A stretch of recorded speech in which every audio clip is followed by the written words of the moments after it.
So PRRT is one of the accepted modes of technique which are used to treat neuroendocrine tumors.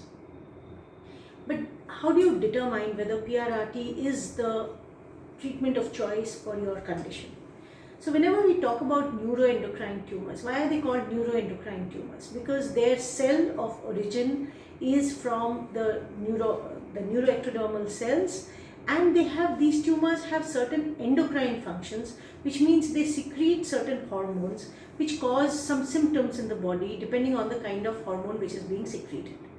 So the neuroendocrine tumors can arise from any organ of the body. The decision whether to treat a patient with PRRT or not depends on a few things. The most important thing is, number one, where is the origin of the tumor? Number two, what is the aggressiveness or the proliferation of the tumor? Number three, is the tumor progressive or is it kind of stable? So how aggressively is it growing? And number four, and probably the most important, is that does it express the receptors which are used to treat or to target the PRRT? So coming to the first point, the typical sites from which a neuroendocrine tumor will arise are from the thymus, from the lungs, from the pancreas, from the stomach, from the intestines, from the upper part of the intestines, which is the small intestines, which is the jejunum or ileum, and from the lower part of the intestine, which is the distal part, which is the rectum. So these are typically the sites from which neuroendocrine tumors will grow. And although they can grow from anywhere, these are the sites which often are the patients who go in for PRRT for therapy.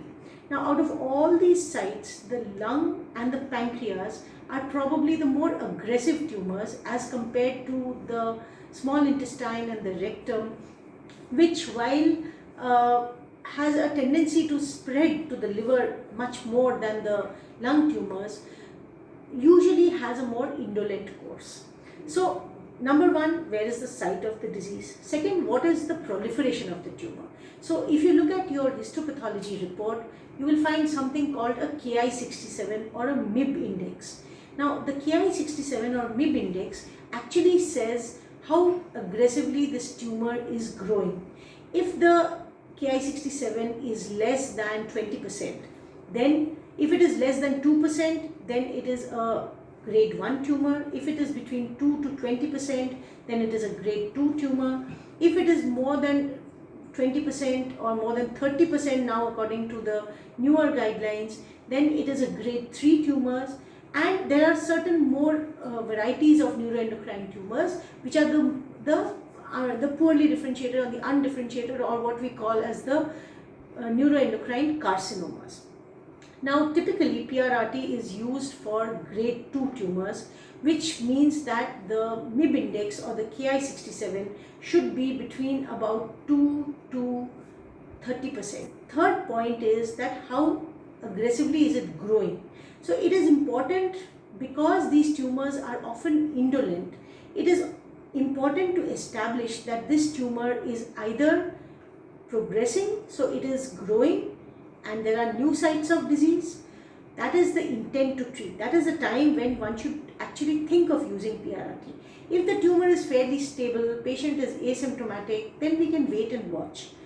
Whether these tumors are expressing the receptors which are used for actually targeting the molecular therapy which PRRT entails, that is evident from a scan which is called a gallium DOTANOX scan, or which is called a octreotide PET-CT.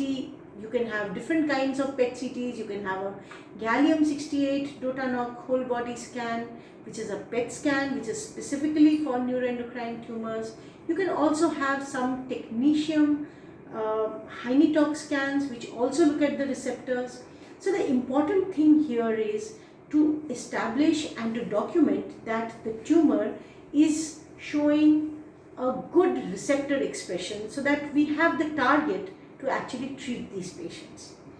There are studies which also do a regular FDG PET-CT, because a regular FDG PET-CT actually tells you whether the tumor is very aggressive or not.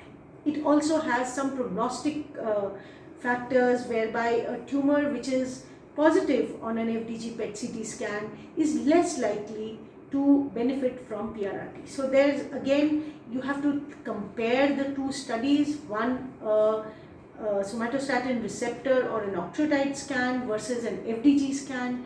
If we find that the octreotide scan shows better expression, then the patient goes in for PRRT. If the FDG scan shows higher avidity of FDG, then the patient goes in for chemotherapy.